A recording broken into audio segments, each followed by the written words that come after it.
Bueno, el tema con el presupuesto del Estado es interesante, ya que era una de las principales incógnitas que no solamente yo, sino que muchos analistas y de todo tipo, nacionales e internacionales, teníamos sobre lo que iba a pasar. Y es que, como sabemos y como hemos escuchado, Panamá tiene un grave problema fiscal. Cuando digo fiscal, a todos los oyentes que me están escuchando, es básicamente lo que ingresa y lo que gasta el gobierno, no es nada más que eso, solamente es una palabra un poco técnica. Entonces, había un desbalance grande entre lo que el gobierno ingresaba y lo que el gobierno gastaba, lo que ha hecho que la posición financiera del gobierno se debilite y es por eso que nos bajaron el grado de inversión, es por eso que... Presupuesto, eh, bueno, ahí nos llegó la noticia de que lo retiraron de la Asamblea Nacional. Esto tiene que ser aprobado por los diputados, pero hubo algún tipo de disensiones y desacuerdos que van a estar revisándose. Pero, a ver, explícanos un poco más de qué se trata todo este tema del presupuesto y desde tu perspectiva, ¿cómo veías este presupuesto presentado inicialmente por el Ejecutivo, que ahora, bueno, va a pasar por esa revisión? ¿Qué tal, Magdiel? Bueno, el tema con el presupuesto del Estado es interesante, ya que era una de las principales incógnitas que no solamente yo, sino que muchos analistas y de todo tipo, nacionales e internacionales, teníamos sobre lo que iba a pasar. Y es que, como sabemos y como hemos escuchado, Panamá tiene un grave problema fiscal. Cuando digo fiscal, a todos los oyentes que me están escuchando, es básicamente lo que ingresa y lo que gasta el gobierno, no es nada más que eso, ¿no? Solamente es una palabra un poco técnica.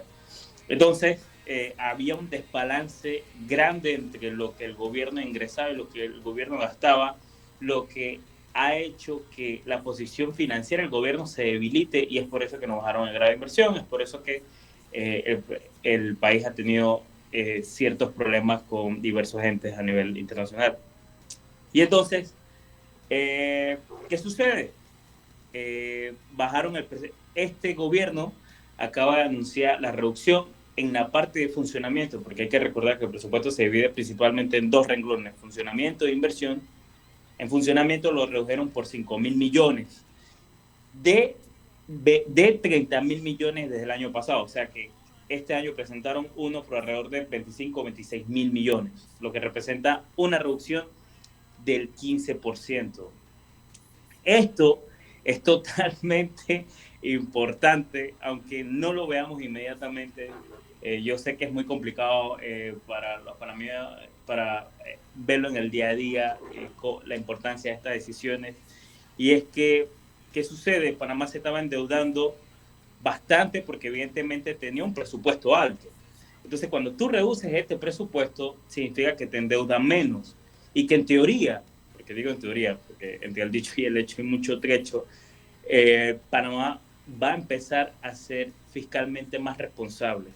O sea, que va a cuidar mejor sus recursos. Otra cosa también, si tú tienes un presupuesto menor, significa que tienes menos presión para recaudar, lo que significa menos presión sobre los impuestos. Y hemos escuchado por ahí, hace algunos días había una diapositiva de la DGI en Instagram de una consultoría hablando del aumento de impuestos y eso fue un alboroto. La gente en Panamá sabemos que hay una resistencia por una reforma fiscal, o sea, por un aumento de impuestos. Claro, porque nadie quiere Entonces, escuchar el tema de reforma tributaria, ¿sabes? Como sí, un insulto, o sea. sí, y exacto. Entonces, si tú bajas el presupuesto, tienes menos presión para tener menos ingresos. No significa que el país debe dejar de recaudar ingresos, todo lo contrario. Sin embargo, significa que vas a tener menos espacio para endeudarte y deberías ser más responsable a nivel fiscal.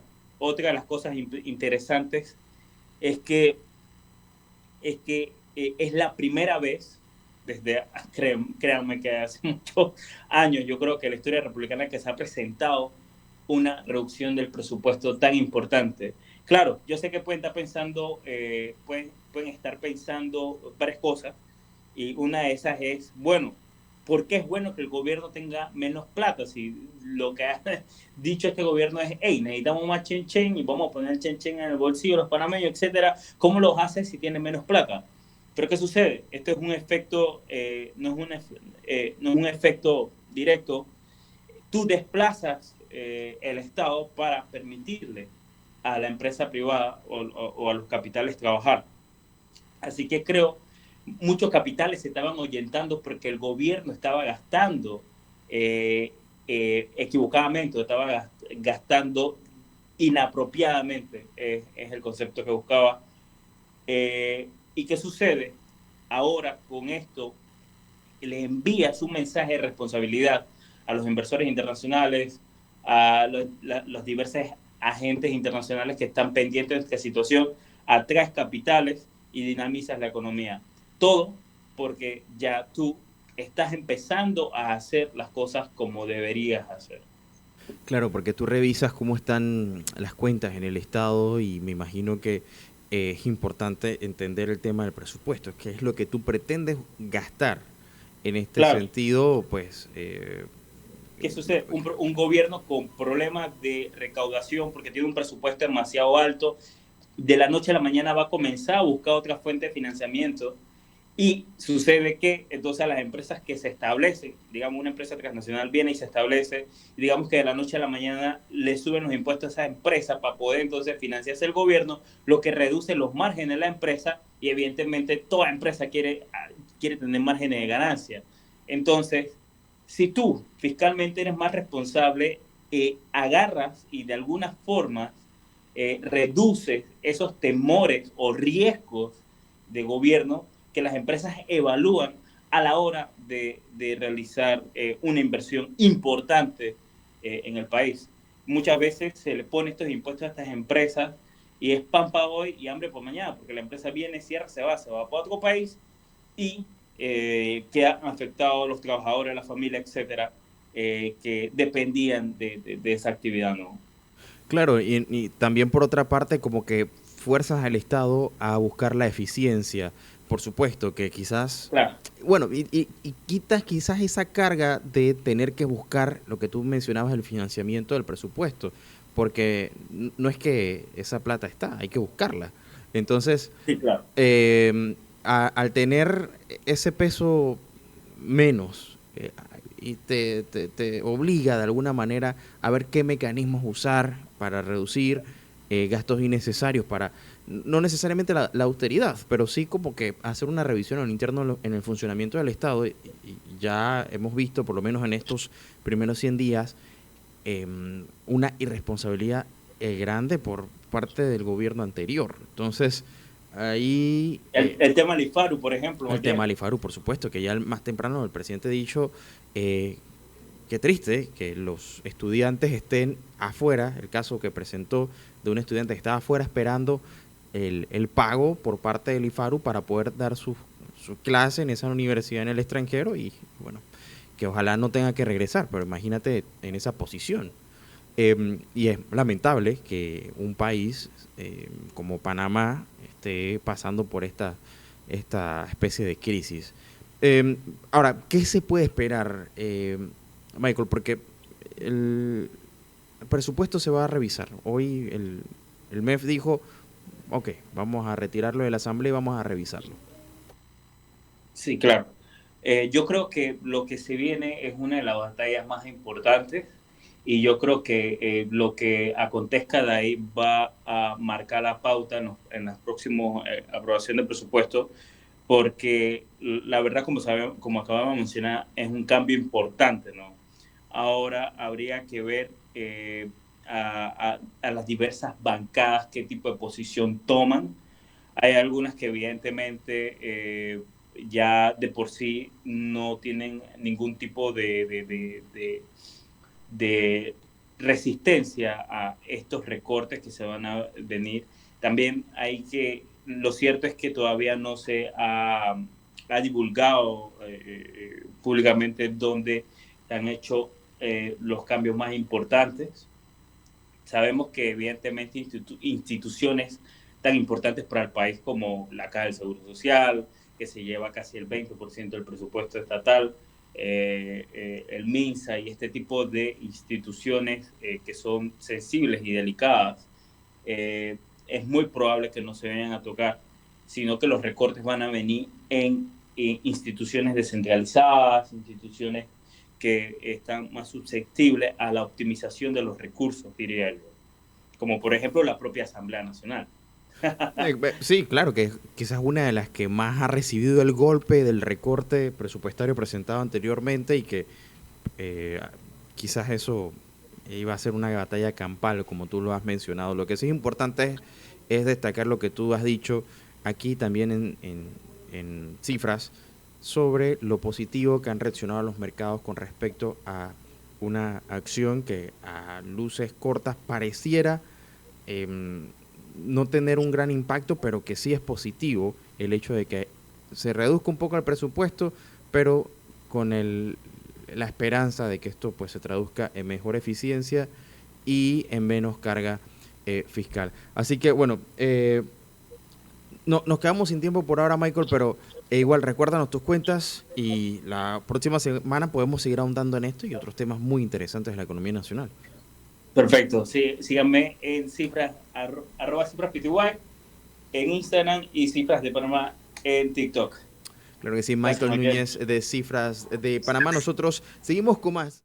Totalmente en vivo, ya está con nosotros la abogada Lía Hernández para conversar con ustedes sobre un tema bien importante y es sobre la suplantación de datos y qué herramientas jurídicas existen en Panamá que nos protegen de este flagelo que día con día va en aumento. Buenas tardes, gracias por estar nuevamente aquí con nosotros, licenciada Hernández. Hola, Magdiel, ¿cómo estás? Encantada de estar con ustedes en la tarde de hoy. Por supuesto, hablar sobre la suplantación de datos, la suplantación de identidad y alguno otro de los tipos penales que ha sido aprobado el día de ayer en tercer debate, como la ley de ciberdelitos, después de 11 años de Panamá haber adherido al convenio de Budapest sobre ciberdelincuencia. Por fin cumplimos esta asignatura pendiente en materia sustantiva y procedimental. Hemos aprobado en tercer debate este proyecto de ley que reúne muchos tipos penales de muchas acciones que se realizan en el ciberespacio y que aún no tenía manera ni la Administración de Justicia ni el Ministerio Público de encontrar un delito en el Código Penal que pudiera ayudarnos a investigar e imputar este tipo de acciones. Así que creo que es un avance para Panamá, únicamente en espera de que el presidente de la República sancione esta ley. Claro que sí, y a simples rasgos, ya con el avance y la evolución que han tenido y la presencia que tienen en sí las redes sociales, este tema no es algo menor. Incluso en estos días salía la noticia de la suplantación, posible suplantación de identidad que involucraba a el magistrado vicepresidente de la Corte Suprema de Justicia. O sea que ya a estas instancias estamos hablando de cosas bastante delicadas. Y esto pues se presta para muchísimo, no solamente, digamos, para jugarle un... como te digo, o sea, para molestar a alguien, sino que aquí ya va más allá con temas muy delicados que a lo mejor tengan que ver con crímenes más organizados. O sea, las posibilidades póngala usted, el que lo escucha, pero ya esto es un tema que se está empezando a salir de las manos y por supuesto que hay que legislarlo. Pero hasta el momento, ¿qué pasa con esto? Porque cualquiera puede agarrar mi foto, que es pública en redes sociales, y crea un perfil falso y se hace pasar por mí. Exacto, Magdiel, y como te decía, esas son una de las conductas que están siendo tipificadas, pero que anteriormente no existían en nuestro Código Penal. Por lo tanto, cuando alguien iba a denunciar al Ministerio Público este tipo de acción, los mismos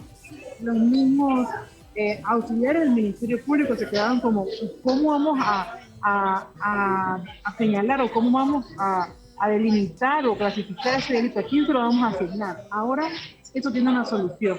Y es que se está dando una conducta muy común que es hacerse pasar por terceros. Yo creo que antes se daba de una manera por vía telefónica, ahora con el tema de la tecnología, con el uso de inteligencia artificial, no únicamente se crea un perfil, sino que también te pueden imitar una foto que puede ser la tuya y posiblemente no parezca usada con inteligencia artificial, pero es utilizada o es realizada en base a la inteligencia artificial y hacen como lo que hizo esta chica que se hacía pasar por asistente del señor presidente de la República, José Raúl Mulino, o esta persona que ha creado una cuenta del magistrado del Tribunal Electoral. ¿Con qué fin?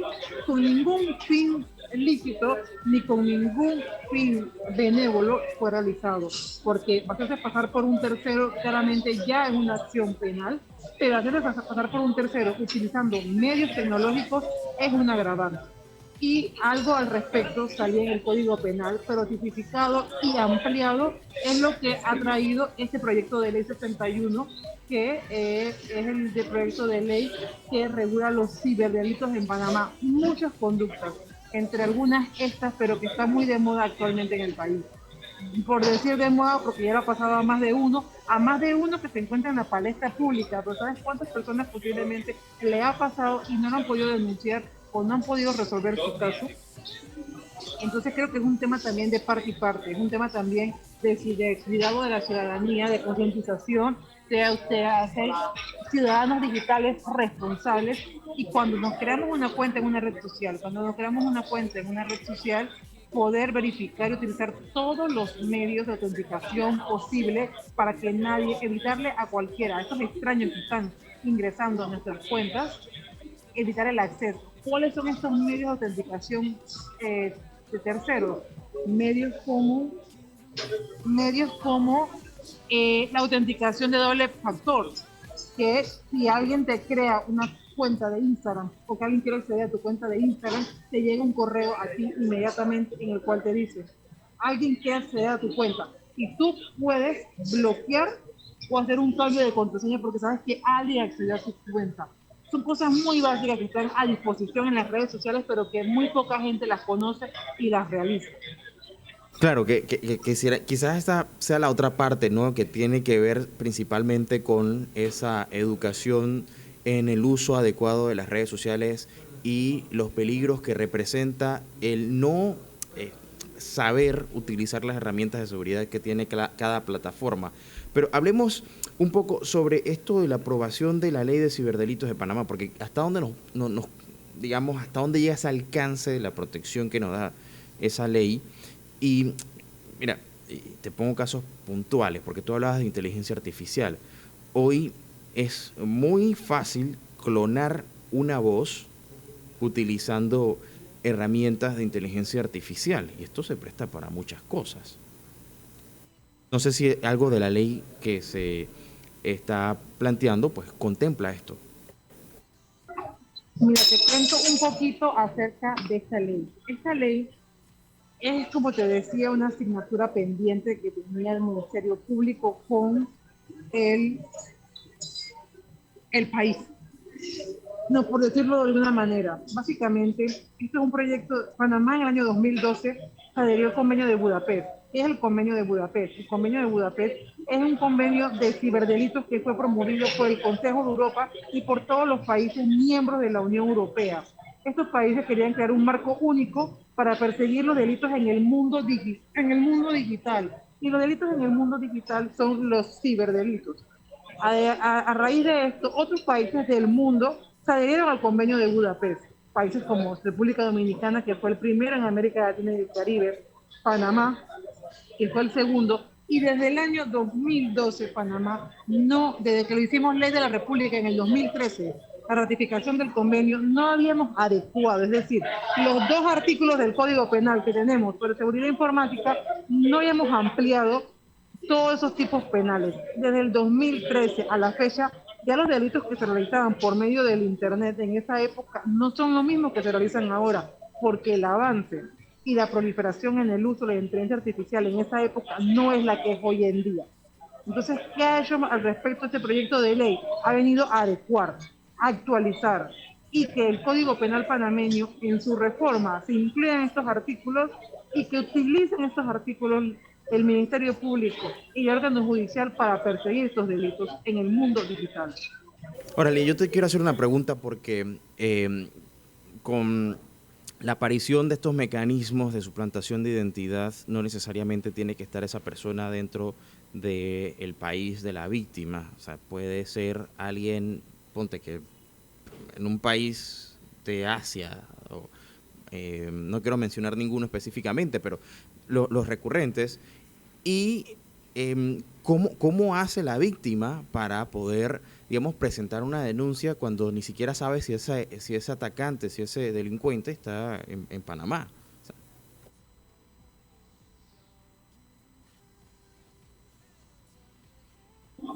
muy buena pregunta, Magdiel, y es lo que ocurre en el casi 75% de los casos.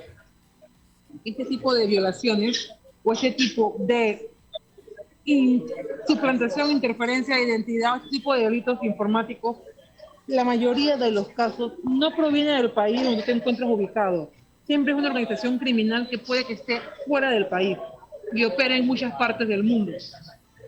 Y te pongo un ejemplo, un caso de phishing, de hacerse pasar por una página web a una amiga en Alemania y los que estaban detrás de la banda que hicieron clonar su tarjeta y pagar en un link que no era el palalín de la página web del comercio y demás, estaban en Ucrania.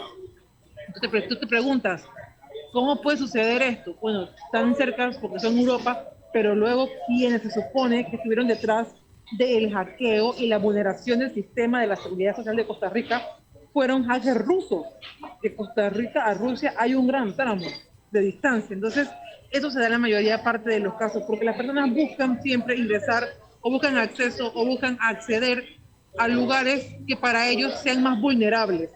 Y nuestros sistemas informáticos en América Latina, la mayoría de países, por no decir todos, tienen esas falencias en cuanto a la protección de la información. De hecho, Panamá debe dar gracias, que además de contar con una posición estratégica privilegiada como país, que no entran huracanes ni terremotos ni nada por el estilo, igual tenemos la bendición de que las veces que en el mundo han habido casos de ransomware o phishing masivos y demás, Panamá siempre sale desapercibido y no somos víctimas de ello. Por ponerte un ejemplo, hace un par de años el ataque al puerto de Rotterdam.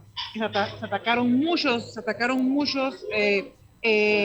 infraestructuras críticas estatales en el mundo, puertos, aeropuertos en el mundo. El canal de Panamá y los puertos de Panamá salieron desapercibidos y el Centro de Incidentes de Seguridad Informática de Panamá actuó de inmediato para proteger eso.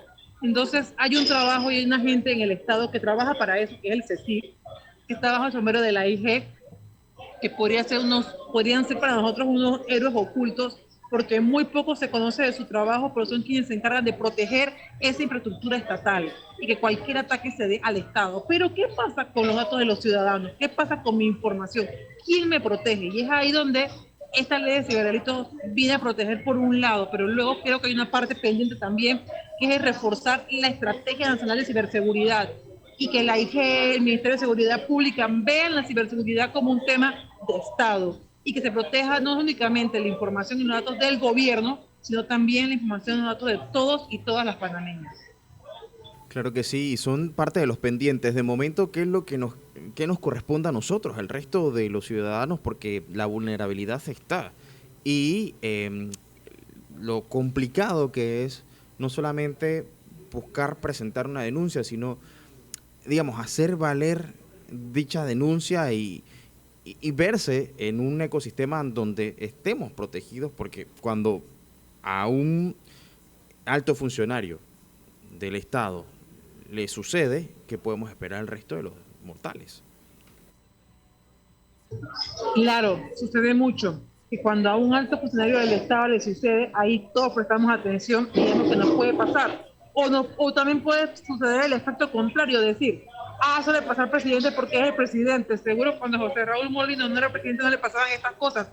Probablemente. Pero eso no te exime de que te suceda. Entonces, primero que todo, hay un gran trabajo de concientización y educación en la materia.